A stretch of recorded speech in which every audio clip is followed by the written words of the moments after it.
Hi, my name is Annemarie Hoekstra, and in this video I will go over some language issues that your students may struggle with, and strategies for you to support students' language comprehension in your class.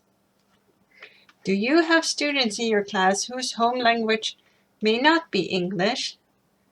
This video provides tips for you to support their language comprehension.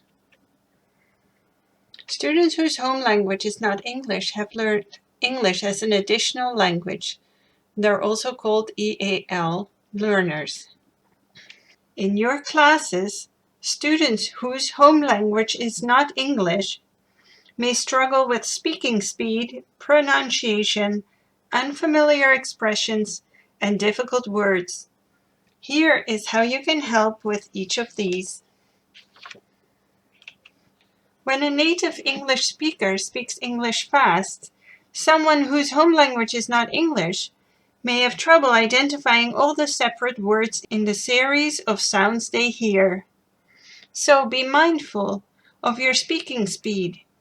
If you teach online or have recorded lectures, make sure to enable closed captioning and tell your students that they can use closed captioning if they want.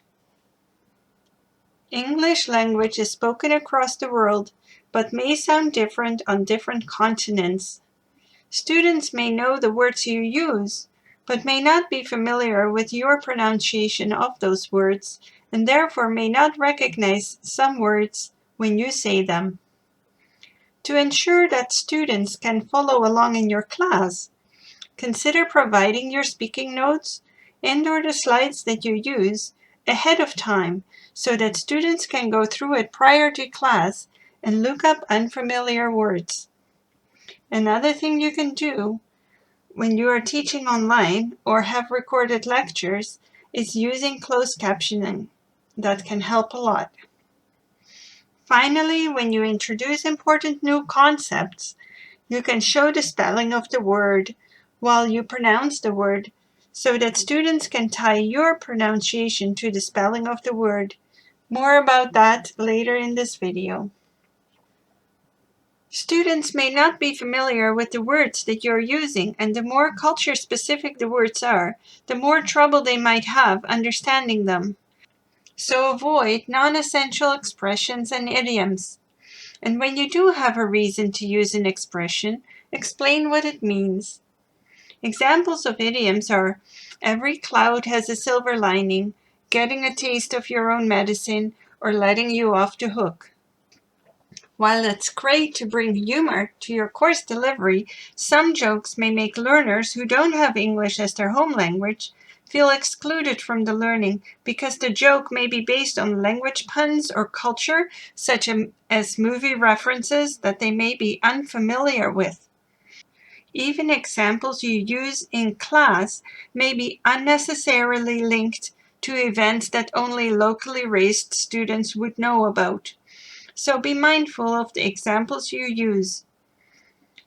Every course introduces new important concepts that cannot be avoided. But have you thought about the words you use to explain those concepts? Do you use complex words that you could replace with plain words?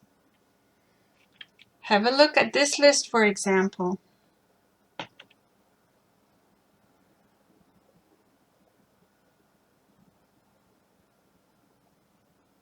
Now, for the introduction of new course concepts. Research on simultaneous learning of content and language has contributed to the development of what I call the multiple representation strategy. This is where students get to hear how the name of the concept is pronounced and read how the name of the concept is written, and see the graphic representation of the concept and think about how the concept is related to what they already know. The hearing, the reading, and the seeing of the graphic representation should happen at the same time. I'll give you an example. You want to introduce the concept of supply chain. First, you'll have to find a graphic representation and create a simple slide. For instance, this slide. You present the slide, say the word, and pronounce it. For instance, like this. We're going to talk about supply chain. Supply chain. Now that you've introduced the word, you can elaborate. Here we go. The supply chain is a sequence of processes in the production and distribution of a commodity. Now you can ask the students what a chain is and draw attention to the graphic that resembles a chain of steps. You can specify that the processes in this chain are linked to each other, just like the links in a chain. The next step would be to provide an example and either walk through it or have the students explain it to you. See, for instance, this example of the supply chain of milk. In this example, you can ask the students to identify the various processes or chain links in the supply chain. To summarize, you can support student comprehension of course content in class using the following strategies. Be aware of your speaking speed and encourage the use of closed captioning where possible. Encourage students to read your session notes ahead of time. Where possible, avoid slang, idioms, and cultural references. And finally, introduce course concepts using the multiple representation strategy. Here are some additional suggestions. Consider recording online or even parts of in-person classes so that students can review them afterwards at their own pace and rewind portions that they had trouble understanding. Make sure that closed captioning is enabled. Find out what additional technologies and supports are available to the students at your institution. If the computer applications have translate functions, consider showing your students how to use them.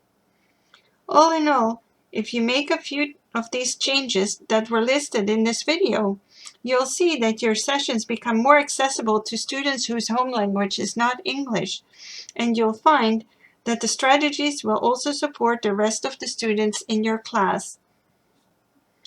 And here are my references.